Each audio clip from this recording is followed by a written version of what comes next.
Hi, welcome everyone. This is Glenda Dawson, and we have LD, and you are watching us on Glenda's Dragon's Den. Glenda's Dragon's Den is part of the Conscious Awakening Network, and that streams live on Roku TV, Apple TV, Amazon Fire TV, and many other streaming platforms. So we'd like to just say thank you for following us, for being here with us week after week. And we did have the president of a wonderful place here right in the US, but he has had some um, technical difficulties. So we are now have Mark with us, who knows Dennis Stone, the president of the Americas Stonehenge. And we have Barbara DeLong here with us, and they're going to talk about this wonderful place, what it represents, and about Dennis, since And, fortunately uh, Dennis couldn't be here. yeah, and well, we can also cover Barbara's book Oh, before Barbara's book. Roswell. Okay, Or don't hold the books up because the titles are backwards. Just tell us what the Oh, titles are. what, Yeah. and well, what before Roswell, the Mark, secret history of UFOs. Cool. also what might be interesting is that my late husband and I did a documentary called Secrets of the Stones. Nice. And that's quite interesting about the stone chambers and walls that are all around New England. Ooh. So, Where's that documentary accessible, Barbara? It's on, if you go to my website, barbaradelong.com, there is a link right there to the website. It plays right there. It's also okay. on YouTube. All you have to do is type in Secrets of the Stones, and it's on YouTube as well. Oh, okay. And so So, what else is it? You could see it in YouTube, and you could see it on your website. And I'm going to put the website up now so people can look you up and really get all the story about it and all the information you and your late so husband came up. So what's I'll call you um back. what we want to talk about now, the America's Stonehenge. Okay. Um, you know, I've seen so many good pictures of it, and Dennis is such a wonderful person. Unfortunately, technology as it is, sometimes it wants to play, and sometimes it doesn't, right? Right. So, um, either Barbara, one, why don't you tell us your connection to it? right? Yes, that'd be great. Well, when we did Secrets of the Stones, Mhm. one of the places that we did journey to and look into tremendously was American Stonehenge, because of course it's such a wonderful collection of chambers and stone edifices. And actually, when Dennis saw Secrets of the Stones, I believe there was a while that he was actually showing it in his visitor center. Mm. So Okay. there's a great deal to be said about it. It's got all sorts of stone. Uh, well, it has the chambers. It has the they call it the sacrificial table, and I think it was not for sacrifice personally. I think it was probably for either making wine or or or putting a deer on it, and it drained off the blood and stuff like that. I don't Right. believe that the There's no whatever. blood stains on it. Well, Mark, it's thousands of years old. Give it a So break. I wine, mean, there's wine on it. That's So it's the sacramental table. it. well, yes, actually, you could call it a sacrament for sure. There you go. But the stones there are phenomenal, and the largest stone at America's Stonehenge is larger than the largest stone in the Great Pyramid. Wow. Wow, that is fascinating. So And how did they lift They stones stood like on the that in a? bathroom scale, Mark, and they made them that way. But how were they picked up and with that kind of weight, picked up, put on? Uh, Obviously, we Well, had you can gauge it with geometry as far as size and the kind of stone it is and the kind of material that stone weighs per whatever. Give me a break, Mark. yeah, it's yeah, it's just it's just a fascinating um, topic to delve into. Yeah. I mean, Like, they're huge. They weigh tons. The largest stone there is heavier than a locomotive and the oil, yeah, and the coal car that would go behind it. It's just that the tonnage is just amazing. Now, do these stones align as the ones in Britain's Stonehenge do at any time of the season? They do. They have the astrological alignments at the seasonal time frames, there's and about their Is it? stone. 57 alignments. Yeah, mm, it's an amazing place to visit. If anyone is in that particular area of the country, it's definitely worth going to because the different chambers that are there, the different stone circles, the different alignments that are there, it's really a very profound place to visit. Plus, he has llamas walking around, and I know they're doing a lot of lidar and ground penetrating radar and stuff like that going on there. And Drone photography. mhm. mm. What type of accommodations does he have for visitors? uh, you mean There's what is the visitor center like, or what is the Well, site does he have itself? a campsite? Is he affiliated with no, places for people to stay? Are you aware of any of that? No, there's a no, big parking lot. No, it's a visitor center. You go in and you walk through the property, and since I've been there, they've expanded it tremendously. They've taken a lot of trees down, so a lot of the alignments are a lot more obvious than they had been before. Mm. And I think it's a fascinating stone uh, collection, and it's just so coincidental that his last name is Stone. Well, that's coincidental. It didn't start out that way, I imagine. How did Well, it? it Sorry, was it was originally what was it originally, Mark? I can't. It what well, it was was it originally called? Native American, I believe. Um, it, Mark, it, it- you I don't. have evidence of like a weekend uh, campfire from a native uh, hunting Cook at it. party.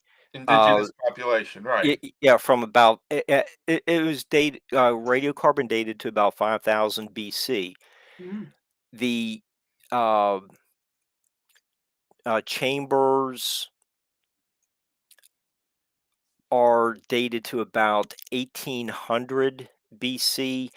That is the mystery of the location. Um, there's evidence of uh, Western European megalithic builders, Mm. possibly being the ones who built the chambers. You have the ibex petroglyph that looks more like an African antelope. The antlers go back instead of Outward. like the rack on top of the head. Mm. It doesn't look like a white-tailed deer at all. I sent Glenda a photo of that. So uh, It was originally called Mystery Hill. Okay. yeah, that's one of the mysteries. When Mm. You know, when Dennis's father bought the place, father or uncle, I can't remember which, but I think one of the interesting things is there's no real evidence of a long-term occupation. It's not like it was a village. Right. It was more as though it was a spot people traveled to. There's no water right there. Mm. Water is quite a distance away. So they would have to have portaged the water up to the site. Now, if you go back, thousands of years, there is it a river, I think, Mark, there? A river, about, just say about 2000 BC, the Spigot River came up around the base of the hill. Mm. Yeah, but So that still it isn't that now, close. yeah, now the river has shifted some distance away, but the you know hopefully we reschedule Dennis, but he can get into more detail about the how people may have used the water, the elevation, distant hills. It was touched on when Dennis appeared with Scott Walter on the inaugural season of America Unearthed. Mm. Okay. One of And one of the interesting things, though, is that none of these chambers show evidence of any sort of fire or smoke being in them, so they weren't used for habitation. Right. So that they were, and there was no way, at least presently, that you can close them off, so they weren't meant for food storage or anything like that. So Mm. as far as what they were for, it begs the question. There is around the sacrificial table, are chambers that kind of go beside and beneath it, so that there Mm. are talking tubes sort of that you can talk through. Right. But so that it must have been or could have been a ritualistic type thing. But there's really no knowing. And if it had been Irish monks, there would have been some sort of religious symbols somewhere, and there aren't any. Right. Right. So, and I know that's the chambers that my husband and I looked at. So they kept saying, well, it was the Irish monks that built them because they used corbelled construction, but you don't see the corbelled construction at American Stonehenge as much as you see it in the ones that are down in New York State and lower and more to the west. Mm. so, Okay. Barbara, did you find uh, similar, just say some of the evidence of burning in some of the chambers that you document in N- Secrets of the Stones, or did was could they have been used for something identifiable, some kind of No, that's what, excuse me, that's what really confused us tremendously because people used to say they were storage for food or whatever, and there's no cross ventilation. If you had put food in there and sealed it up, it would have spoiled immediately. Mm. There was no soot, there was no smoke, there were no windows, there was just the door opening, and that was it. And they looked to carbon date it. The only place they found carbon dating was in a campfire, but they weren't really sure when the campfire happened.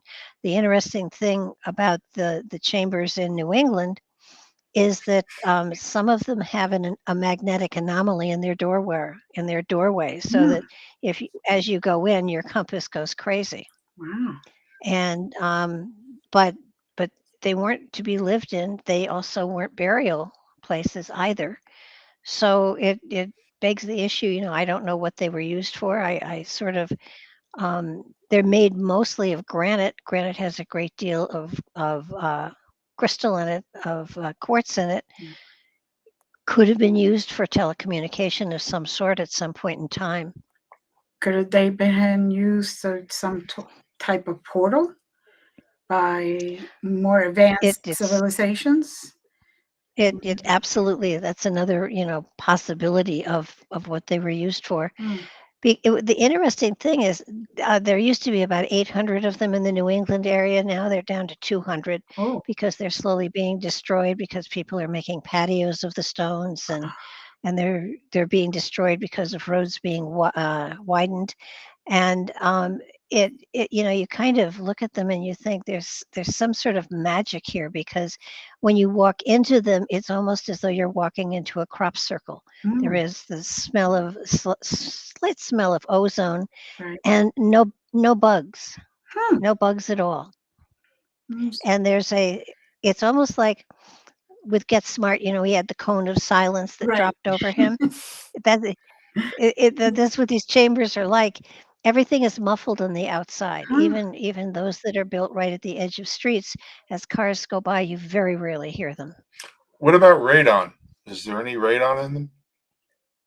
Not that we've been able to detect. Okay. Detect. Well, that's good. And Barbara, you also cover some of the walls across New England.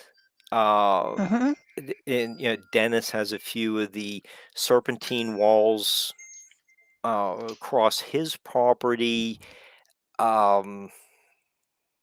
There might be some of the bends in them, like the serpent mound that okay, like this one bend is aligned to the su- summer solstice, sunrise. The next one is for the winter solstice, and there's like a pattern to the um, bends in the snake-like uh, hmm structure of the wall. It, what when you went to some of these other walls throughout New England, what were some of the patterns you noticed? Well, I think I think what was fascinating was that we would follow a wall and we would find it enclosed nothing, or it was totally enclosed so that there was no way to drive stock in or out of it. There were zigzag walls, and there were serpent walls too. It really is fascinating thing we followed a lot of these walls into the woods. We never arrived anywhere on time because we always saw a wall that we had to get out of the car and follow. And they were amazing because one of the fascinating things about them is you see them and they are about 3, maybe 4 feet high. But the reality is, if you dig down, you'll find that they're 6 to 8 feet tall. Wow. Hmm. And a lot of people say, well, the farmers built them when they were clearing fields, but the reality is they're enclosed. There's no You'd have to lift the animals in and out. You couldn't drive them in and out through an opening. Hmm. So it's and I think Patrick figured out how long it would take a farmer to actually build. Yeah, the amount of walls that were here in New England. I think in 1839 they the agricultural department of the U.S. did a study of the walls in New England, and found that they were long enough to reach to the moon and back. Wow. Right. Well, is it possible, considering that there's a good 4 feet of the walls buried, that in that buried portion there's an opening to drive animals in and out? Uh, Probably, but you'd have to dig up an awful lot of walls to find them. I mean, Right, but at that time, I, if that was their purpose, then that could answer that question. Glenda, Hmm. can you in go ahead?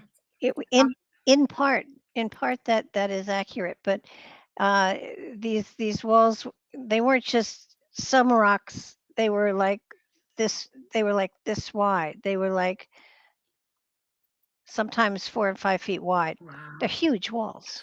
Right, but if you have an animal that can jump, that's one way to dissuade it. So, to try and speculate, you can't look at it in a 20th century mindset. Um, as to how it was built, we are very comfortable with the understanding that a lot of the architecture that remains to this day could have been constructed with the help of technology that was not of this planet at that time.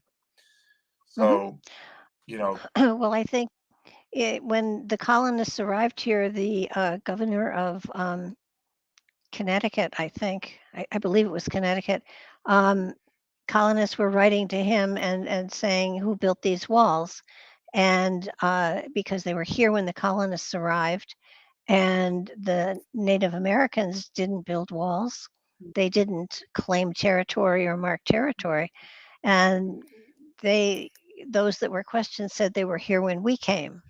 So Mm. there you go. Yeah. So, It's a lot of the stuff that people don't understand that, they think it was just the colonists or the Native Americans, the native indigenous people that were here. Civilization has gotten help from galactics for many, many, many moons. And every single time I believe from what I have read and seen and channeled and all that, every single time humanity is in trouble, they kind of come and help. So, and I do believe all that. Sure hope they're Well- knocking on the door now. yeah, Glenda just made a great segue into how aliens can be helpful, Yeah. which dovetails into your and Ken God's Words Before Roswell books. Can you explain a little bit about how you and Ken got connected and where the idea for your book came from? Well, Ken and I met through you. You're the one that introduced us. And he was writing a book on Before Roswell, the UFO sightings, and he discovered my website. And my late husband, Patrick Hook, was a biblical scholar, and he had the Bible UFO Connection website, which was the first and the largest one that was on the internet for many, many years.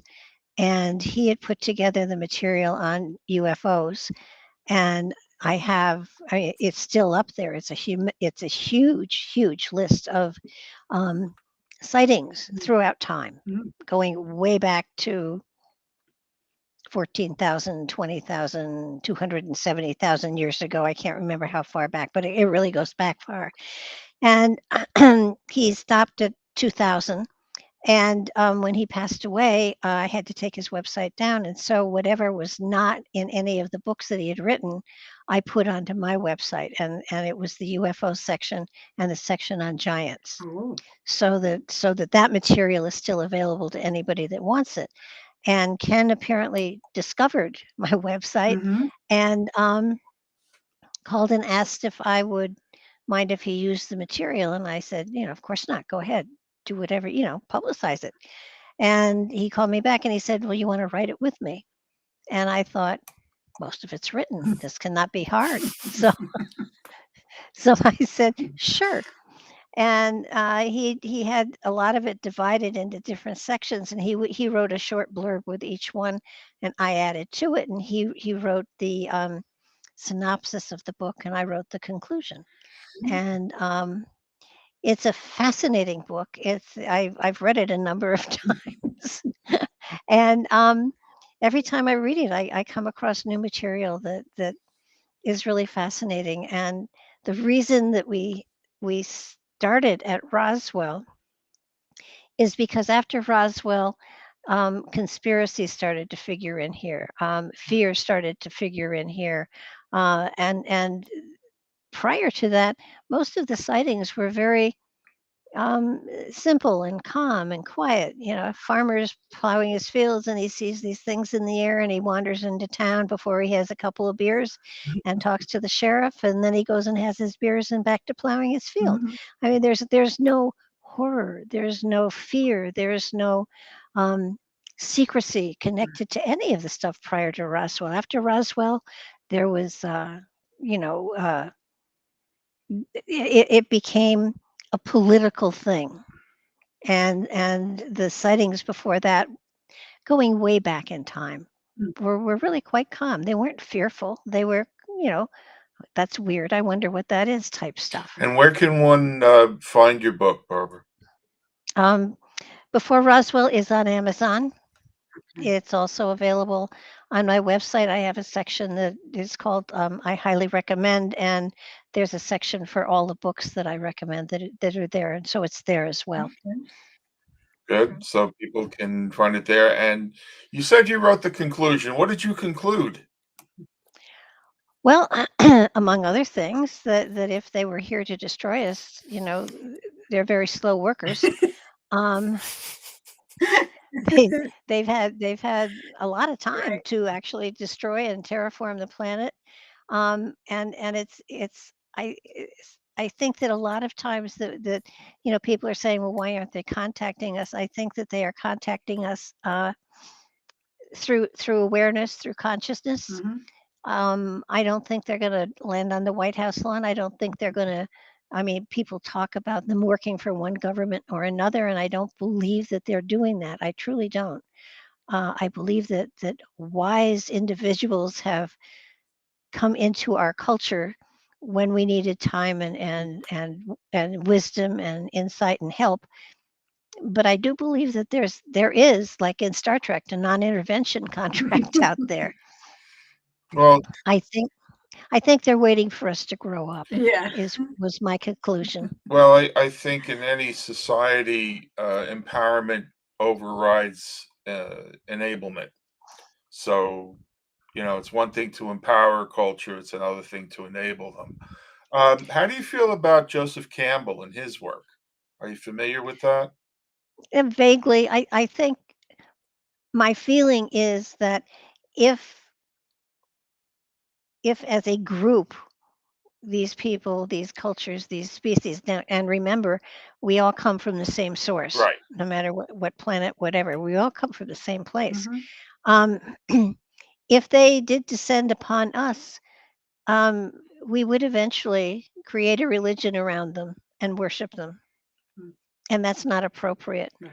And so I think that there is a great deal of education and wisdom and growth and security that humanity has to develop before we can really even think to communicate with these people. I mean, Eisenhower supposedly has a contract with them, and when you stop and think about it, how stupid is that? I mean, we made contracts with the Native Americans and broke the contracts immediately, and if an alien race was going to make a contract with us, it wouldn't be worth the paper it was written on. It's silly. So until we're at a place where communication can be on a spiritual level, um, I don't think it will work, and I don't think that they will interact with us. I mean, we can channel them, we can channel information from them, we can get wisdom from them that way, Mhm. but they're not going to knock on your door yet. I don't think. Okay. Of course, Billy Meyer would have another, a lot to say about that because he's been dealing with them for centuries, Mm. not centuries, decades, for sure, decades. Centuries now. Could be. We support the concept of past lives, so who knows? Right. Oh yeah. Right. Yeah. Okay. So It- they do contact people though, and not just in channel. It intuitively, Yeah. sure. And there has been some people who have been able to actually see them and in awoken times, like daytimes, and they actually see them and speak to them. Not every I can't say every species or every type or anything, but there have been people who have actually walking, and there it is. There they are. Well, in my Uh-huh. opinion, and it's only my Right. opinion, I believe they're seeing holograms. Okay. Mhm. Well, if they're seeing holograms, the holograms are being generated for the purpose of communication. Can we agree on that? Oh, sure. Yeah. So, yeah. What about the concept of different frequencies and the concept of quantum physics having different planes of existence based on frequency. How do you feel about Oh, that? no, I totally agree. I think there are probably lots of cultures that are existing right next to us right now. Mhm. And very often people will see shadow figures and things like that, and they're seeing a fold in time. They're seeing an overlap of dimensions or worlds, so that yeah, definitely I would agree with that. And I would say that we are not of a frequency that can really communicate with other cultures that come from other stars or dimensions, or through wormholes, Right. um, because we have our frequency as a human being is not high enough to be able to really communicate with them. Can we get there? Sure. Um, my goodness, if you use even solfeggio music, that helps to raise the frequency. Mhm. There's lots of ways to raise your frequency, but it's a matter of working with the elements of being, it's like developing a muscle. If you want to go to that frequency, you can go to that frequency, but you have to make sure that you solidify the path to it, and you have to work on it to be able to hold on to it long enough to be able to interact with whatever or whoever is there. And you have to ensure that you can find your way back when you're ready, or you might wind up like Edgar Gacy. Uh, Yeah. but how about Reiki? Are you familiar with Reiki and the concept of channeling that healing facilitation? Uh, Yeah, I'm a Reiki master. Okay. well, that's something you share Definitely. with Glenda. Mm. Yeah. Yeah, I have been for quite a while, and also an ordained minister, so That's that another thing you share with Glenda. I can marry and bury. Yeah, there you go. That's what I keep saying. And she keeps threatening me with both. But yeah, so you practice Usui, or do you practice other modalities as well? Um, Actually, it's been such a long time now that I sort of have evolved into whatever works for me and I'm most comfortable with. So Right. I wouldn't say I relate to any particular one modality. It's sort of like what feels right to me is what I utilize. Right. Yes, I'm the same way. I started taking classes and all that when they didn't give you books, they didn't give you anything. It was back in the early 1980s where you sat in this place and people from Japan came over, did their thing. You came back later, 21 days later, they did it Uh-huh. again. And I started back then, and now I have studied other modalities because I like the ability to do different frequencies at Hmm. will, which is really interesting. Um, so how you know how did you get to your this interest in all this stuff? Because everybody has a different way of getting there. Um, Well, I've always been intuitive, mhm. and I guess the turning point was when a UFO landed on my campus and I saw it. Okay. Um, it kind of I took a look as it it landed and the police came running, and when they turned on the stadium lights, it rose up and it swooped over my dorm. And I tell people that I mean, time sort of stood still. I don't know how long it was. It felt like it went very slow, but I'm pretty sure it went pretty fast. But it was close enough to me. I would say it was probably within 300 feet as it swooped over my dorm, and if it had had a VIN number, I could have read it. Yeah, And it I think they hail in different ways. Uh, probably. but time is a man-made construct, and Mhm. so time could have been whatever it was, and as you were pulled into that experience, you might have actually jumped into a different frequency to be able to see it. And Could have been because the girls' dorm was locked, so we were just all crowded around windows watching. and a lot of them were screaming, a lot of them hid in closets, can't figure out why, but, they were terrified and they were crying, and, um, I just looked at it and I thought, "Oh, this is so cool. I wanna ride that thing," and the girl standing right next to me did not see it. Wow, there you go. So it's sort of like with Close Encounters of a Third Kind. I think you had to be of a level of awareness or consciousness Mhm. to be comfortable with seeing it. And it's sort of like at the end of Close Encounters, they shove him onto the spaceship with the aliens, and others are saying, "But he hasn't had the training and whatever." And the comment was, "Yes, but he was invited." So I felt invited. Nice. Well, that's no doubt your intuitive ability as well. Oh yeah, Yeah. Because once you're intuitive, your monkey mind, as Glenda likes to put it, kind of gets out of the way, and you just allow it to happen. oh yeah, absolutely. And since then, it's just I have trusted that things were going to fall into place as they did, and life went on. I got married, I had a child, I got divorced, I got married, I got divorced, I got married, he died, and so You met me. and you're still here. Don't get too close, though. Mark, just keep your distance. No, we've been together for what, 5 years? But we've known each other for what, eight, about 8 or 10, nine yeah. 9 years or so. So we've worked together for a long time. Nice.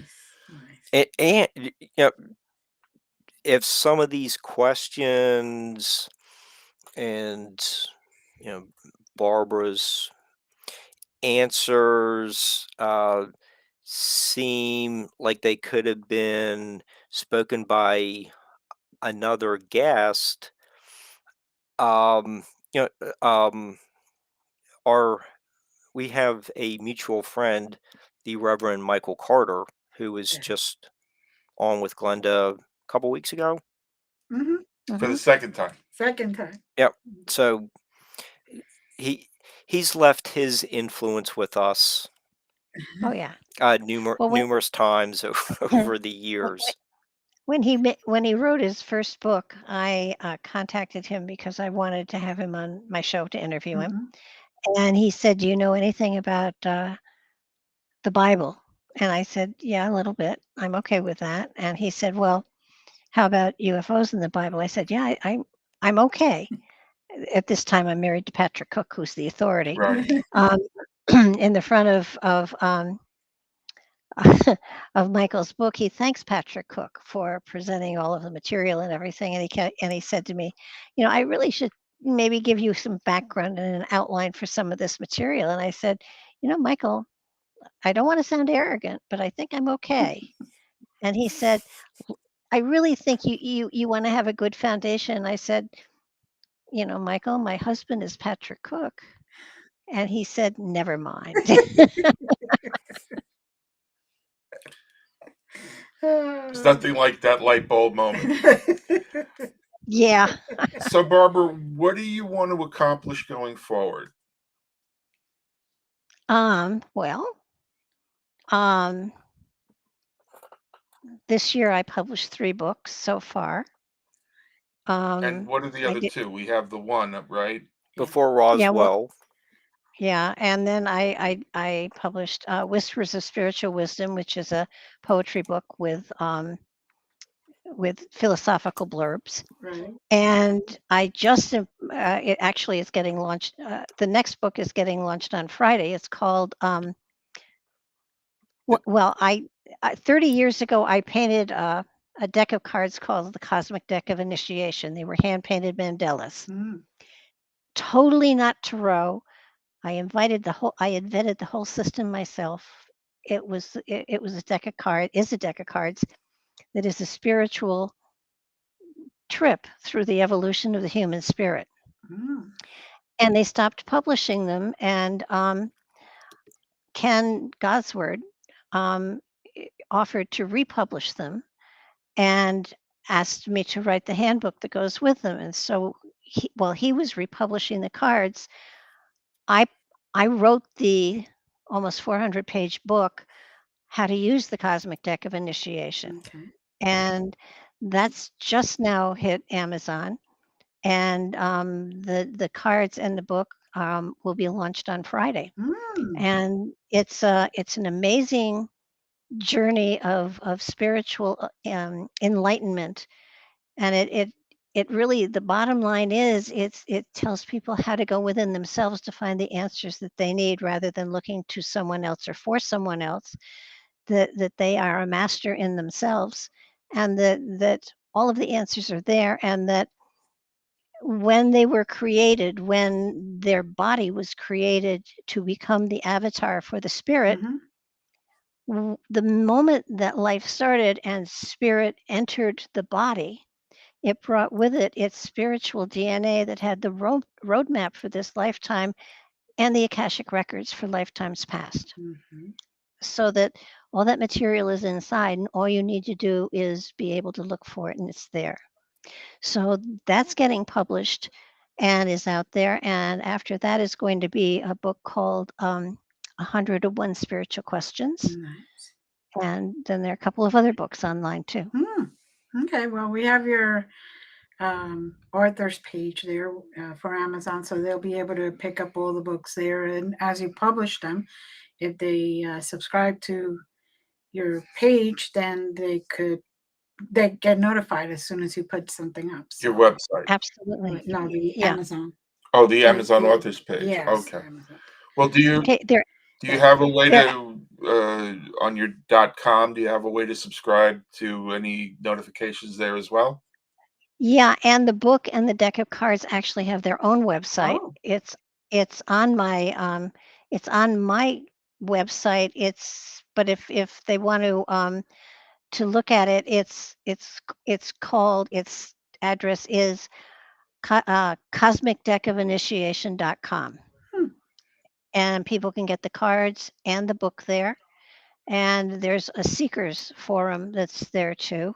And as of next week or the week after, I'm going to start doing readings on Nightlight on Fridays to sort of help to stimulate the interest in the deck of cards in the handbook. That sounds wonderful. Now, where does it stream? It'll stream. Well, it streams on Blog Talk Radio. Okay. It streams on YouTube, Okay. and it streams on about 30 other um, Servers. what's the word I'm looking for? Thank you. Mm. Servers, 30 other servers, TalkStream Live and iHeartRadio and Nice. all of those. And there's the deck of cards Right. link right there. hmm So let's say YouTube, which most of our viewers know. What channel on YouTube? It's Barbara DeLong. Okay, well that should be And fairly. that's where Mark is too. That's where his shows are too. He has a show on Nightlight as well. Okay. Oh, good. Good. Good. Now, is there any particular place that you have made your travels that you seem to connect more with? Oof. Well, I would say there's obviously an Egyptian connection, but what I am most intrigued with actually is Göbekli Tepe. I've not been there, but Göbekli Tepe is a place that I think people haven't really researched enough. You're familiar with it? A little bit, not a lot. Okay. On the stone pillars, they have engravings of, and it's supposed to be, they've dated it, they think, to at least 12,000 years old. And on the pillars are all sorts of carvings of animals, and a great many of them are not indigenous to Turkey at all, Mm. never have been. But Göbekli Tepe is in the same area as Mount Ararat, where Noah's Ark theoretically landed Right. and all of the animals were set free. It's also in the same area that people have decided that the Garden of Eden was, which as well had all the animals Mhm. walking around. So And I'm not saying that that's what it is, but I am saying that it's a site that was intentionally buried thousands of years ago for some reason. Hmm. So it probably has a message of culture and growth and understanding and spiritual awareness in it that we haven't yet figured out. And what's keeping you from making that trip? Money. Well, everybody buy the card so Barbara can get there. I think she's earned it. Yes. It will take a lot of cards. Well, there's a lot of people, There's you a lot know. of people. And these are different types of cards, so you know. They actually are. They're all hand painted mandalas. They were all channeled. And what was fascinating was 31 or 2 years ago when I did them, they were very easy to channel and to paint. You know, I mean, it took me 9 months from the first drawing to US Games publishing them. Okay. And Stuart Kaplan had said, you know, well, are you going to write a handbook? Because it had a little white book. Right. And I said, sure. And I wrote one and I gave it to him and he gave it back and said, write it again. And I looked at him and I said, I don't think so. So 30 years later, Mhm. I was able to sit down and really put heavy duty spiritual stuff in the handbook. The handbook is over 300 pages. That's So it goes into all sorts of different concepts and theories. And what I did was there are 52 cards and I put there are several different spreads, but one is a pyramid spread and it's a 6-card spread. And I interpreted every card in the deck in every place in that particular layout wow. so that you know people could see how the information came through, use it or not, whatever. But it also goes into a lot of the solfeggio stuff. I give them information on that, on the chakras, on the different levels of energetics that extend from the body. There's a tremendous amount of information in there. Would it be fair to say that it's more catalytic than an actual owner's manual for the cards? That it's meant to stimulate the person using the cards as opposed to give them specific directives? Well, you can use it for precognition. Right. You can prognostication. It can be used for that absolutely. But the reality here is that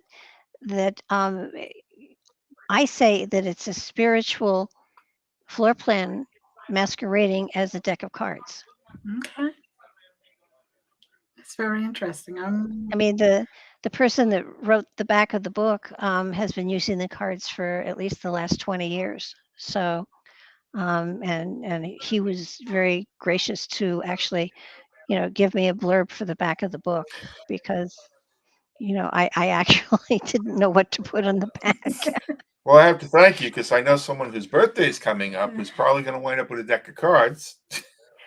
The deck of cards are beautiful. They're hexagon in Ooh. shape. Oh, yeah. And yeah, Yeah. no, Yeah. they're really cool. Do I have a deck of cards? I don't. Um, it's a beautiful deck. It really is. It must be if you channeled them and hand painted them, Right. and found the cause to republish them. So, you know, as people are acknowledging their spiritual paths more these days and awakening and ascending to a greater place of spiritual awareness, it's wonderful that these are still, if not more so, applicable than they were 30 years ago. Well, 30 years ago, I wasn't deep enough into spirituality Mhm. to actually have given them information that would be of help to them. Um, and what I loved about writing it, and every now and then I'd sit back and I'd say, "Oh, that's really fascinating," you know. You know, you get carried away sometimes, and so it was an adventure for me, and I just wasn't old enough spiritually to have written the handbook. Mm. So it was an exciting time that I know people kept saying, well, we can't find the deck anymore, and there's only one deck on on Amazon that I could find, and it was $400 and some dollars. And it was like, whoa, it must be time for another deck. But if you look at the old deck, which is a circular deck, and then you look at the book and the cards now, it's a second coming. They're born again. But the images are fairly consistent between the two. Is that fair to say? They're exact. Okay. They're exact. They're just in a different shape. Yeah, but that shape brings a lot of more, to me, would bring a lot more energy. Oh, it does, and it was interesting because when I spoke with the publishers, wanted to make sure I wasn't still under contract to U.S. Games, and I'm not. But they returned to me the original paintings, Wow. so Good. I have the originals back, which is really very exciting. Yeah, it is. That's got to be something really precious to you. Yeah, but what the hell do you do with 52 paintings? I mean, really? Well, if you don't know what to do with them, auction them off and go to Turkey. There you go. I mean, wait for the cards to get a little traction, but there you go. You never know. I just I rebirthed them again because it really was time. Mhm. But that doesn't mean that it's a bestseller. It just means that I put out what I was supposed to put out there, and whether or not the world is ready for it is a whole nother ball of wax. But it's out there, Mhm. so I can croak any day now, and my work here is done. Well, my experience is the world is always ready, but it's not always aware that it's ready. Anything that's going to forward the spiritual understanding and practice without Mhm. it becoming dogma or something that's intentionally giving power to something that's not spiritual. We need more of that. Well, that's why I like the deck, because it's basically saying, you are perfect. Mhm. You are part of the infinite. Mhm. You don't need to pray to anything other than recognize what's in yourself. Mhm. And that's what the cards try to tell you to do. Mm. Yep. So how do you build a cathedral with that, Barbara? I tell you, it's been an interesting journey, and I'm really glad that I had the opportunity to do it. I do have other stuff I want to write, and so I'll get that out there as well. Well, then let's And not have any more talk about croaking any day now. Let's get that stuff out. I'm 79. Come on, I'm not past expiration, but I'm getting up there. Well, But in my book, you live to 120, so you're only 2/3 of the way there. well, that's true. That's very true. It's all how you look at it, Barbara. And you know as well as I do, if this is your mission, then you'll have a way to complete it. Oh, yeah. No, I know there's a lot of stuff yet to do. Right. And every now and then somebody will say, you don't seem to be doing much. What are you waiting? What are you doing? And I keep saying, I'm waiting. I have learned that you wait for the call. You don't make it. Mhm. And when the call comes, you jump on and you're just taken along with the current. Oftentimes, if you try to make the call yourself, you're paddling upstream. Well, to Mhm. me, that's the litmus test of someone who's truly connected spiritually. Because if you presume you make the call, then you're presuming you have the omniscience that you're not supposed to have in this life necessarily. But yeah, everything is timing. Mhm. Oh yeah, and the thing is, it's I don't if somebody starts to collect when I used to do readings on Nightlight, I used to do them at the very beginning, Monday and Wednesday evenings, and my intent was to do free readings for people who couldn't afford to go to a psychic or go to a psychic fair or whatever. Mhm. And after longer than I care to admit, I realized that um, I had created an amazing number of codependent people who followed me everywhere and asked the same question every time. And so you So, resolve that.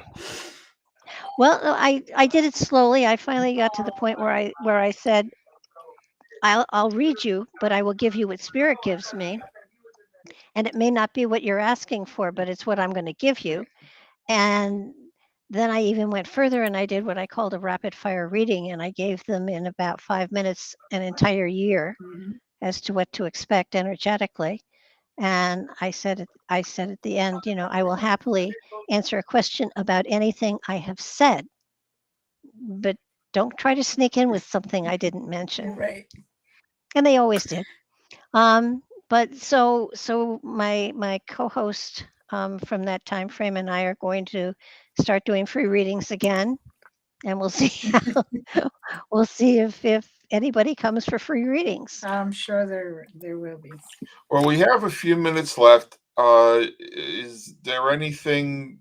I'll give it to you first, Barbara, since we've been talking with you the most, that you want to close with that we haven't touched on. Oh, tons of stuff. But I am so appreciative that I got to talk about both books, and I want to thank you for squeezing me in, and Mark for finding me and squeezing me in as well. Well, we want to thank you for Super. allowing yourself to be squeezed. Yeah. Mark, how about you? I'm really busy, but I am working on developing some great shows for over the summer. Have follow-up true crime story coming up, or a true crime author coming up. In a couple weeks, he will be discussing another aspect of Elliot Ness's career other than The Untouchables. He has some other prehistory shows lined up on Nightlight over the summer. So it's so I'm doing things like that to just try to keep up with the readings to make sure the listeners get a uh, rewarding experience. And what is your show on Nightlight? Nightlight Yeah, 2. Nightlight Part 2. I just go under the umbrella term. Okay. Great. That's great. Well, No, so now people know how to find you as well. I want to thank you both. Yes. It's always interesting doing live shows, and I'm really grateful that you were both available and willing to give us so much of yourselves this evening at literally no notice. Yes. Honey, sorry you want about to take that. us home? Well, I want to say thank you to both of you. Please hold on for a second as we say goodbye to our audience. Thank you for being here week after week, and keep those emails coming. Let us know what you think. If there's anybody in particular you're looking for, any subject in particular, and as always, many blessings. We all love you, and we'll see you next week. All you need is love. Bye.